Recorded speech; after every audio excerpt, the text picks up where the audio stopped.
Doug Walker is a much maligned and criticized figure on the internet, and honestly, for good reason. His character, the Nostalgia Critic, was born in the mid 2000s, which was simply a different time on the internet, and boy, have those early NC vids not aged well. 14 years old. 14, damn!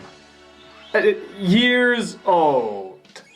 Now, before any of you find this incredibly creepy, let me make one thing perfectly clear. The age of consent in many parts of Japan is, in fact, 13 years old. But, of course, all this talk about Sailor Moon being a sexy 14-year-old pinup is all building up to one important question. Given this information, why did I still put her in the top 11 hottest anime women list? I didn't know! I swear I didn't know! I mean, look at the way they're drawn, man! A lot of people seemingly grew up with the Critic and have since gone on to be in positions where they can either critique or make fun of his work. And even as someone as small in popularity as, say, yours truly, can also make a video about him criticizing his work that does moderately well on the interwebs. The funny thing is, or perhaps the interesting thing is, that if you check in on the NC now, not much has really changed. Sure, he's maybe a bit less vulgar, but the humor is mostly the same, and one might even make the argument that the NC and his company have only gotten more and more polarizing over the years. Wonder why?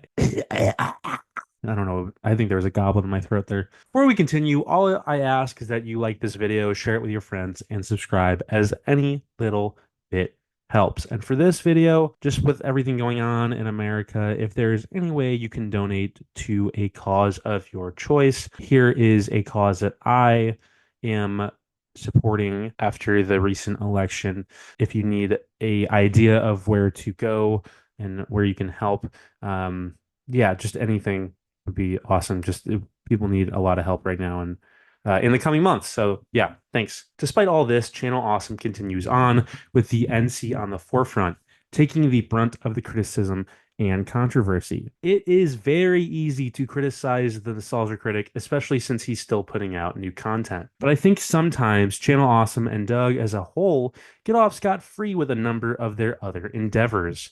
People have talked about the anniversary movies a lot, as well as things like the game show and other aspects of the Channel Awesome lexicon, but other aspects aren't talked about nearly enough. One segment, which we'll be talking about today, is Doug Walker's Bum Reviews. Starring Doug's character, Chester A. Bum, and spanning from 2008 to 2016, this series saw 111 episodes produced, with Chester being propelled to Doug's second most popular character behind the Nostalgia Critic. Okay, I'm not super sure if it was Doug's second most popular character. I'm more assuming based on the fact that so many episodes were consistently produced.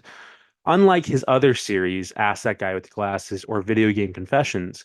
And for a long time, Channel Awesome videos weren't on YouTube, but on their separate site where you weren't able to see view counts, at least that I know of. It is kind of crazy sometimes when I go back and think about the random series or videos I have watched of Doug Walker's that weren't Nostalgia Critic videos, and that I had to watch them on shitty video players called like blip.tv or whatever to really pull back on my knowledge. Some jerk with a camera used to have videos on Geek Vision, so that was a big thing. Sometimes it all just starts to come out of me and I get super scared. I'm entering into some sort of sleeper agent state or whatever. Does anyone remember the 50 impressions in 50 seconds video he did? Go! Walken! Hello! Reeves! Whoa. Jackson! Bubbles. Stallone! Brando! Kissinger! Eastwood! Punk. Nicholson! Johnny. Carey! Alrighty then. Wells! Rosebud. Stewart! Engage. Stewart! Engage. Shatner! Spock. Nimoy! Jew. Hopkins! Hilarious. Foster! Dr. Lecter. Frankenstein! Cheney!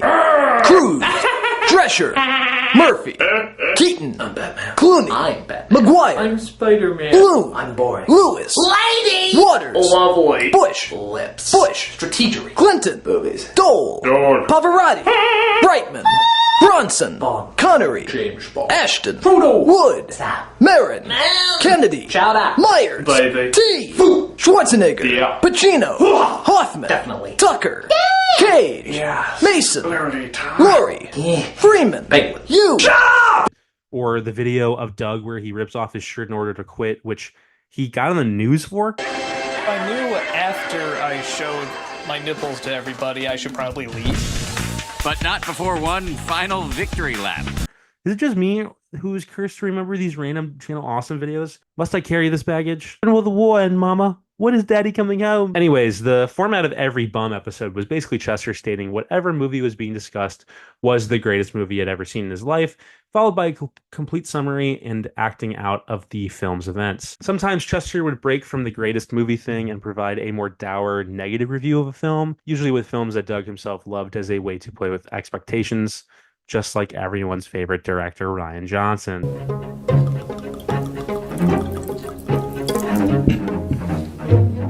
One must ask, what was the point of these reviews? When I said he reviewed the film that week, I'm using that phrase incredibly lightly. The only criticism Doug would really provide would be the opening exclamation of it being the best movie he had ever seen, before he would simply restate what happened in the movie. Sure, sometimes he would state a plot point and make some comment about it not making sense or some shitty joke, but that was really the extent of it. He has a major problem! He was bitten by a radioactive spider! I was bitten by a radioactive spider once!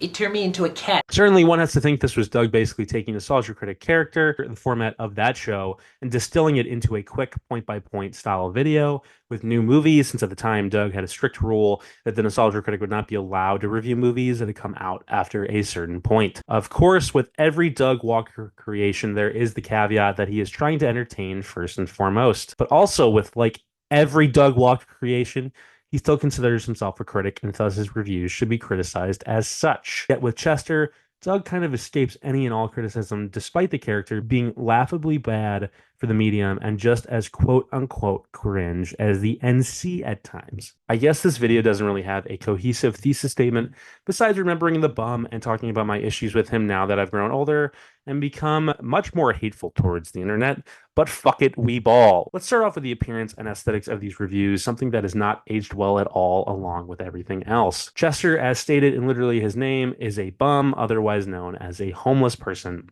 His outfit consists of a trench coat, an orange beanie, and Doug donning a wig, as I don't know how to put it, but Doug does not have hair that long. Doug embodying a homeless person is just kind of a lazy choice in itself, but if you include the context, the character was created during the recession, it makes it even worse. And looking back on it now in 2024, as our country faces a housing crisis, it just really feels gross.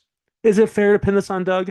No, but I feel like it. Basically, the context for every video is just that somebody is paying him some change to see these movies, just wanted to get that across. For these reviews, Doug also shoots on a blank wall akin to his Nostalgia Critic videos and likely the same exact wall. I just point this out because these reviews tend to be pretty backlit with tons of shadows on Chester's face, and sometimes he looks out of focus too. That could just be the quality of the video, as I'm getting these from re-uploads on YouTube, but knowing Doug and his technical awareness, it's likely he was shooting these by himself, which to be fair would make them harder, or someone just forgot to focus the shot on him before filming. There's nothing ostensibly wrong with the production here. It's pretty bare bones, and the series really doesn't need much. It's just interesting to juxtapose the low stakes, low production value of this and the early Nostalgia Critic videos, and then compare it to something like The Wall Review, which tries to do something with high value, only to basically just follow the same format Doug always uses in telling the whole story of a film with slight critiques. When you watch a couple of these in a row, you also tend to notice the general pattern of these videos and how many times Doug overuses or repeats a joke. Some variation of this is the greatest movie I've ever seen in my life, of course, starts every episode, but it's not just that. Every episode basically feels like the same exact thing. Chester/Doug basically starts to hinge on his catchphrases instead of offering any actual criticism. He'll explain someone's role in a movie or whatever, and then we'll make a joke that he was that thing once too. There's these kids, and they're at a train station, and the train station turns into a fantasy land. Train stations will do that. I had a train station that turned into a fantasy land. Of course, I was smoking something probably illegal. He was bitten by a radioactive spider! I was bitten by a radioactive spider once! It turned me into a cat. Chester loves to yell out hooray when things happen in a movie, and then when something bad happens. He explains something in a movie and then follows that up with some sort of subdued okay or guess that just happened kind of line. Then at the end, he'll beg for change, which is only a tiny bit grating after watching so many in a row. What's the big deal, you might ask? Doug's just doing this for entertainment. So what if he treats it like a sitcom?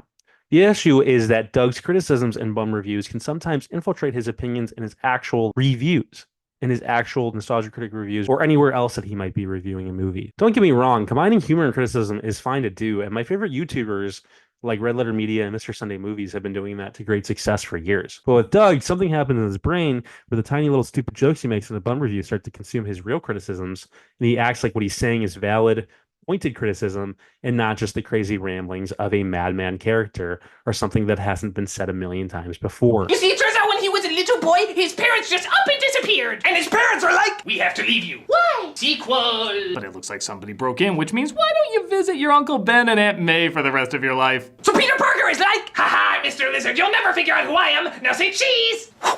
Property of Peter Parker. You know, for a smart guy, I'm pretty stupid. Gets away, but in easily the dumbest scene in the movie, he leaves his name on the camera. Major genius my ass, that's like Clark Kent taking his Superman outfit to be dry cleaned. So Spider-Man goes to his girlfriend Gwen Stacy to help him out, and she's like, right, I'm gonna make an antidote right now. But wait, you're my girlfriend. So?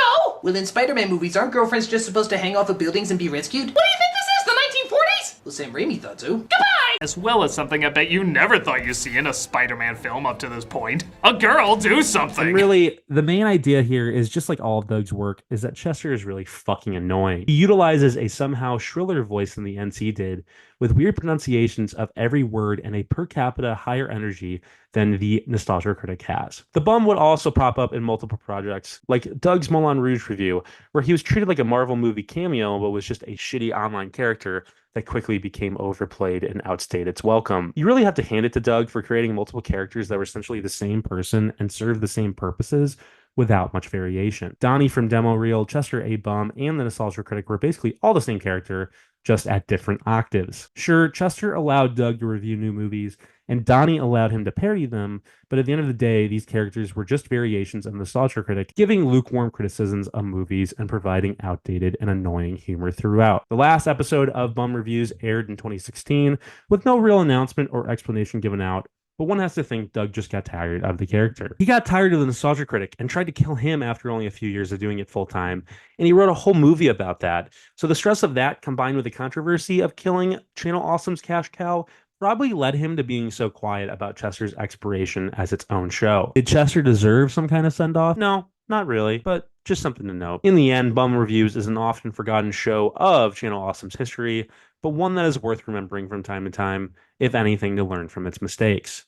While the bum is sidelined now, he was a big part of the Channel Awesome website, and his effects are still being felt today. All that's really left to say is, was this the greatest film I'd ever seen in my life? No, of course not. It's not a movie. I'm just trying to succinctly wrap this up and make a call back to something. I'm not trying to change. Change! You got change! Oh my fucking god.